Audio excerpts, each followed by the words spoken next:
What is going on, everyone? I'm going to get fired up with this video. There's no denying that. I'm going to get fired up. And I will say, I've been on the record mentioning my opinion on Chuck Fletcher. I don't think he's good when it comes to money. I don't believe in the way he uses the salary cap. I don't think he has a great sense of the salary cap as a whole. With that being said, before we dive into this Justin Braun trade, the Matt Niskanen move, I hated due to the fact of money. I think he is an upgrade over Radko Gudas. I think he has value, understanding he's won a cup, he's a veteran leader. I think there's value there. I don't love the money, the 5.75 and the two years on that, along with the 30% of Gudas. That's what concerned me. But as a player, it is an upgrade, in my opinion. Let's fast forward to what Chuck Fletcher did today. He added Justin Braun to the decor. A little steep in my opinion, giving up a second rounder this year and a third in 2020. A little. Not anything overwhelming. I'm not screaming because they gave the Sharks 4 first rounders. It was just a tiny bit, a little bit steep, but it's not anything ridiculous. It's not anything insane.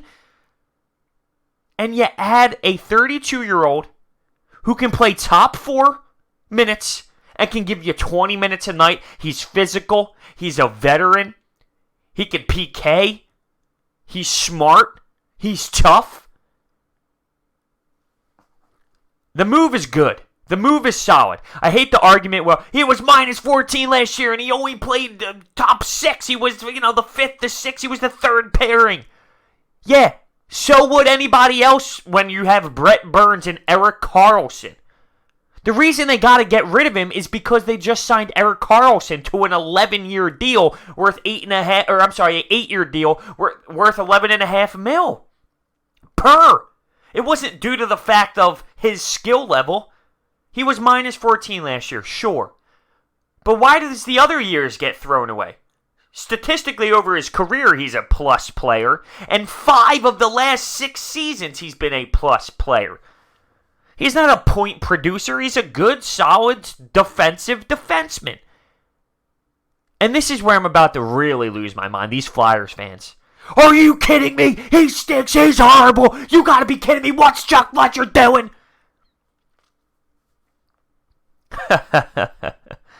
Those same people are the ones last year when they watched Robert Haig and all these other players leave the middle of the slot wide open. They're the same people that are freaking out that we need to add to this blue line, that we need to get veteran players at this blue line. That's what we just did. We added Niskanen. We added Justin Braun. You can now have Provy with Niskanen. You can have Sanheim with Braun and Ghost and Myers, or you get rid of Ghost, you put Hagen there, whatever. That's still undecided. But the same people pissed off about these moves are the same people that wanted to add veterans and older players to the blue line. And that's what just doesn't make sense to me. It doesn't make sense to me.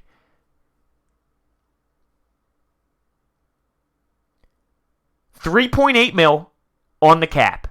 1 year left on the deal. From a cap space perspective, this move I actually like out of Chuck Fletcher. It actually makes sense. It's unbelievable. I don't know if Flyers fans are just so fed up over the years, they just scream at everything, and that's truly what I believe, how it's going. They don't like any move. No move's good unless it's Panarin. I know Trouba was out there, and he sort of went to the Rangers for not much. And yeah, I would have liked to get Trouba. I would like Trouba over Justin Braun. A little bit younger. Maybe the Flyers, and a lot of articles I read up, maybe the Flyers didn't believe that he would re-sign, so they didn't want to give up a first rounder. They'd rather keep that first rounder with the pick that they had, which I agree with. Teams don't give up 26 to 29-year-old defensemen in their prime that are good. They just don't. So that's why you get these type of defensemen. Because teams don't just let that walk. They're good and they're in that organization for a reason. Trouba, a little bit of an exception. And yes, the Rangers got him for 1 year, and they gave up a first-round pick and another defenseman who's sort of a prospect-ish. But he might not stay there. Is Trouba better than Justin Braun? Yes. And then I hear people screaming at me, why didn't they go get Subban?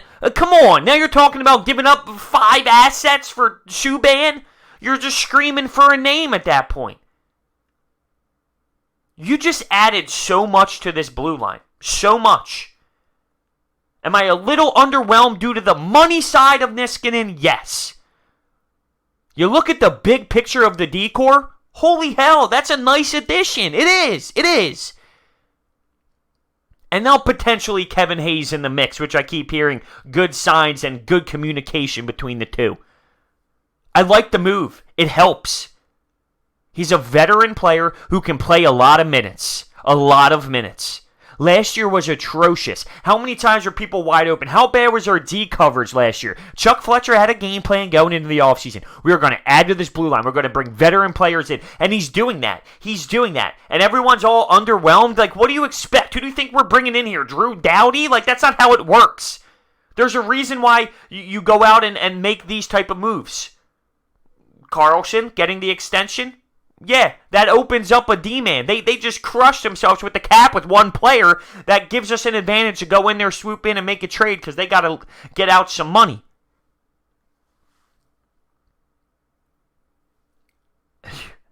It blows my mind. It really does blow my mind.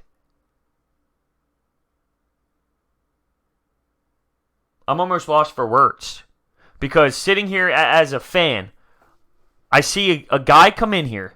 2 guys come in here after what I just watched all season long of abysmal D-zone coverage, guys all over the place, youthful defensemen not knowing where the hell they're going at all, and take away the money side, even though I know it's a part of it, and I was upset with Niskanen. I can't get that, I can't stress that enough. At the time, you can go back and watch the video. I was concerned with Chuck Fletcher's moves based off money issues, not talent issues, money issues. It concerns me moving forward. But all around big picture, we have a really tough, ugly, hideous season with defensemen who don't know what the hell they're doing out there, and we add a cup-winning Niskanen, older guy, I know that, but he's a upgrade from Radko Gudas and everything else we have when it comes to veteran leadership.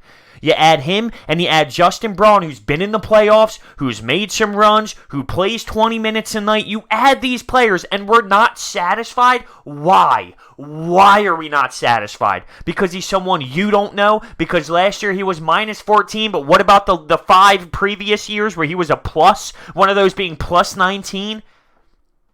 Because you can see that he played sick. He played in the third pairing. 5 or 6. That's what happens when you're on a team that's so damn deep. You read all these bogus statistics about when he's on the ice 5-on-5. And there's so much that goes into a goal occurring. You can't just blame one man for that. Oh, well, he was out there. It's his fault. Well, that's not really true. That could be flawed sometimes. Sometimes it could be his fault, but sometimes it's not.